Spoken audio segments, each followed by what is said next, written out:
Hello everyone, আসসালামু আলাইকুম। আসছে কোরবানির ঈদ। কোরবানির ঈদ মানেই তো আহ, আমরা বলেই থাকি গরুর ঈদ। মানে আমাদের কোরবানির জন্য গরু কিনতে হয়, আল্লাহর নামে কোরবানি করতে হয়। তো মহিলারা সচরাচর কিন্তু গরু বাজার যায় না। আর আমাদের শহরে মহিলারা যায় না বললেই চলে। তো আমি আজকে যেখানে গেলাম সেটা কিন্তু গরু বাজার বললে ভুল হবে।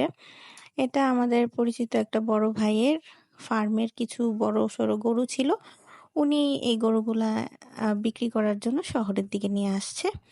সেই জায়গাটা হচ্ছে আমাদের বাসার কাছেই রানীর বাজার। রানীর বাজার থেকে ঠাকুরপাড়া যাওয়ার যে রোডটা সেখানে উনি প্রায় ২০-২৫টা গরু এনেছিল। এখান থেকে প্রায় অনেকগুলো গরু সেল হয়ে গেছে, আর কিছু গরু আছে।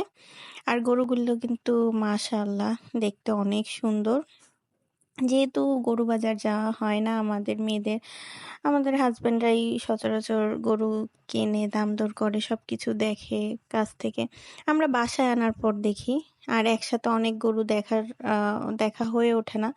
তা আমি বললাম যে যেহেতু বড় ভাই এর এই গরুগুলো, চলো একটু দেখি। তো নিয়ে গেল আমাকে, আমি খুব কাছ থেকে দেখলাম, ভালো লাগলো। আর সবগুলো গরু মাশাআল্লাহ অনেক বড়। আর দাম, বড় গরুর দাম প্রায় ৩ লাখের উপরে। যেটা ছোট সাইজ, মানে ছোট সাইজ বলতে ক্যামেরাতে আসলে বোঝা যাচ্ছে না। এক একটা গরুর হাইট প্রায় আমার সমান হয়ে গেছে। আর ওটার দৈর্ঘ্যও অনেক বড় চড়া। আর মাংস সুঠাম দেহ। কালো গরুটা তো আমার অনেক পছন্দ হয়েছে, দেখতে অনেক সুন্দর। ধন্যবাদ সবাইকে।